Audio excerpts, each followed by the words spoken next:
No. No. No. What's even going on? It's like I don't have any control over my powers today.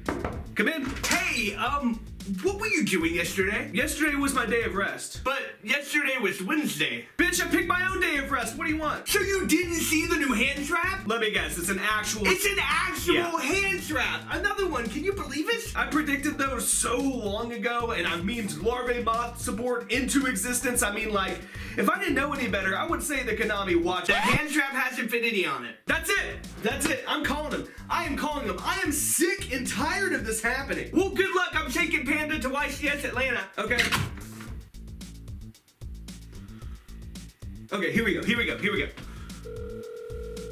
Konami North America product support. How may I help you? Yes, I'm inquiring about a product not yet released called Fleeting Infinity. Yes, of course. What questions do you have today? Okay, where did your team get the idea for this card? Well, we do make Yu-Gi-Oh cards, sir. Well, duh, but what made your team want to put Cyber Dragon Infinity on that trap card, on that hand trap card? What made your team want to do that? Were you watching any sort of YouTube channel in particular? Konami doesn't watch YouTube. This can't be a coincidence, though. You guys are getting these ideas from somewhere. Like I said, sir, Konami doesn't watch Yu-Gi No. Ha! I never said which channel, so you admit it then. Like I said, I have no idea what you're talking about. That being said, Cyber Dragons suck. Have a nice day. What the fuck? I got broads in Atlanta.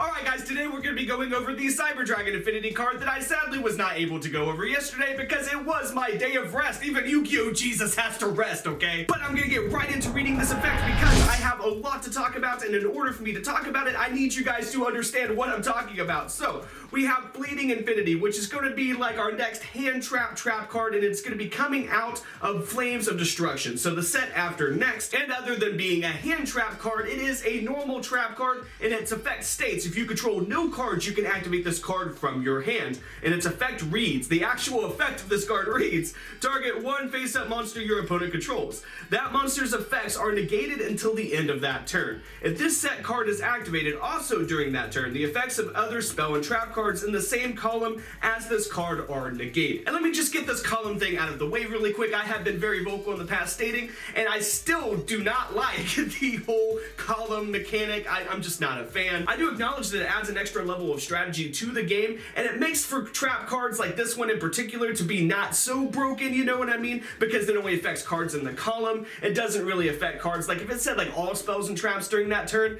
it would be a little bit of a broken card. It'd be like our next like secret rare chase trap card like Evenly Matched or something. If it had that effect, it would be completely broken. So I can see how, you know, the column mechanic there, giving it an extra really, you know, pretty good effect, but not at the same time having it be too broken. I kind of appreciate the column mechanic there, but the column mechanic as a whole, you know, paying attention to where I put every single card.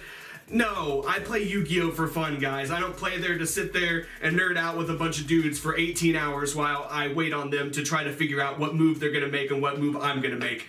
Not the biggest fan, guys. I just want to play some Yu-Gi-Mons. But the breakthrough skill effect that activates from the hand when you have no monsters is, it's so good. Like, that effect is brilliant, and I think it is a really great example of a hand trap and what a literal hand trap card should do. And I feel like this card is an excellent example of a trap card fixing the whole trap card mechanic. Because I have stated the obvious what feels like a million times now, where I'm like, well, traps only work if you set them first. That's the whole mechanic of trap cards, setting a trap for your opponent.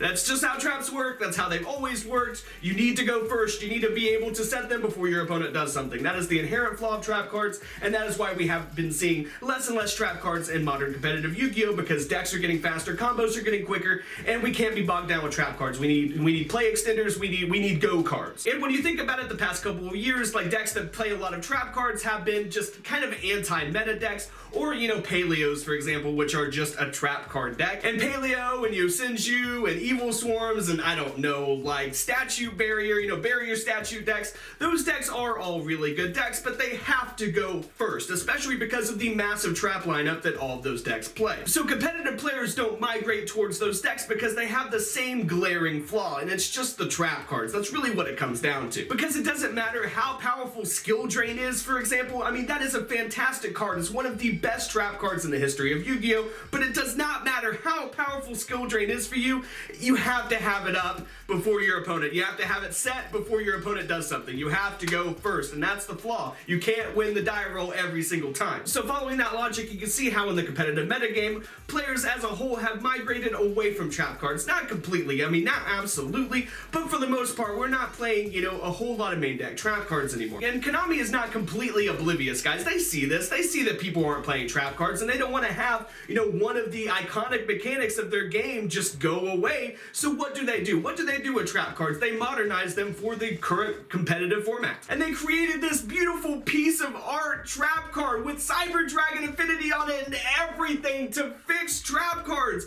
This card shows what trap cards are going to be like going on, guys. And moving forward with Yu-Gi-Oh, trap cards are going to have multiple purposes, and they're going to have to be able to activate from the hands like they are already starting to do with cards like Evenly Matched and, you know, other cards that I've stated in previous videos. And making a literal hand trap like this that is not only good but not too broken is just, I mean, it's a work of art. It really is. I mean, down to the Cyber Dragon Infinity in the artwork, this card truly is a work of art. I am so proud of Konami for making this. And the reason why is because it's another card like Evenly Matched that helps fix going second in Yu-Gi-Oh, guys. And this card helps going second in two ways, okay? It helps going second because if you go first, you can set it and negate a monster effect, which is always good. Breakthrough Skill is a fantastic card, and this card is pretty much a breakthrough skill. Or going second, even if your opponent can negate the trap card, you at least get that negate out of the way. For example, if your opponent has a Totally Awesome and you target that Totally Awesome to negate its effect, I mean, your opponent's gonna have to activate Toad. I mean, they literally have to. I mean, they don't literally have to, but if they don't, you might want to double check for a helmet. So this card's literally got everything. It looks like a saving grace for going second,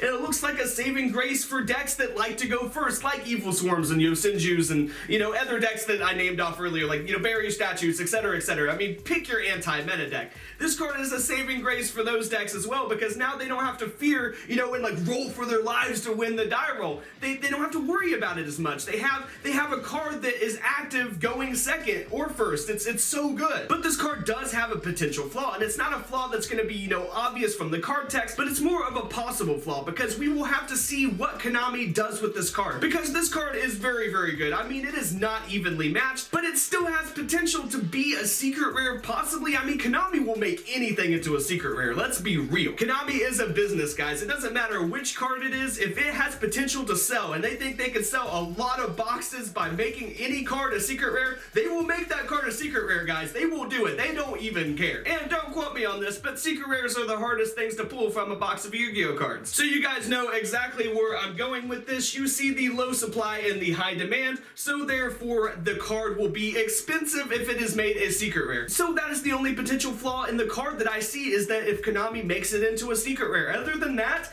it is a very solid card. I love the card. I love the art on the card. I love the way it functions. I love how it's not too broken. It is a very well-rounded, amazing card. I can't wait for it. I really can't. But if Konami pulls an evenly matched on us and makes a going second card or a trap card that fixes going second, if they make another one of those a secret rare and alienate their players, I mean, there's gonna be hell to pay, guys. We can't keep having this happen to us time and time again, guys. We're just trying to play some Yu-Gi Mons. We don't want to spend, we don't want to donate a left nut to be able to buy a playset of cards. That is ridiculous. If you guys are wondering why I always specify my left nut, it's because I already gave my right nut to Konami for Necros.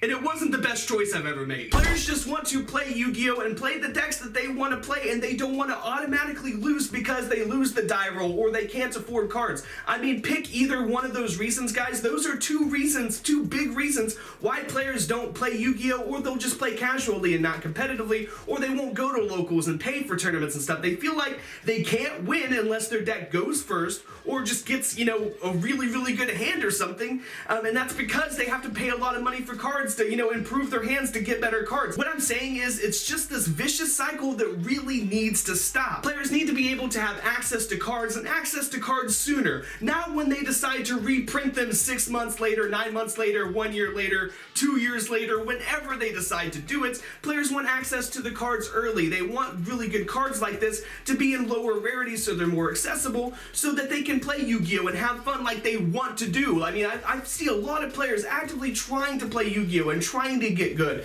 all the time, and they really practice and everything, But what chokes them out is the wallet. I mean, they have bills to pay. People have bills to pay. People have, families, everything else. They don't want to spend, a bunch of money on secret rares for their hobby. But as I've elaborated on and completely understand, Konami is a business, guys. They have to make money. They have to pay their employees, everything else. Just like you have to feed your family and all that, they have to pay their employees to live. It's just how money and the economy and just capitalism is just how everything, that's how the world works. But I'm not going to talk about this though all day, guys, because I do have a card rarity video. I have an entire video on card rarity and how to try to fix card rarity. So if you guys are interested in my ideas and other people's ideas and stuff that I talk about on how to fix card rarity, then that is the video for you. I'm going to have it on the end screen for this video. So since I've already done a video about card rarity and potential ways to fix it, and there's no reason to repeat myself, I'm just going to leave this video with this, okay?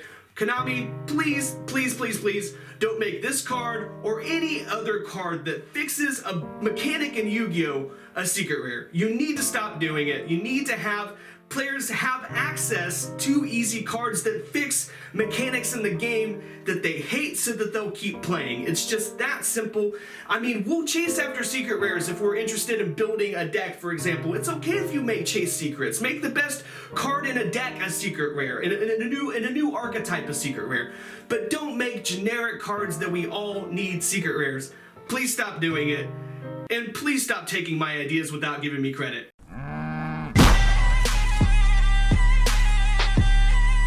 Subscribe.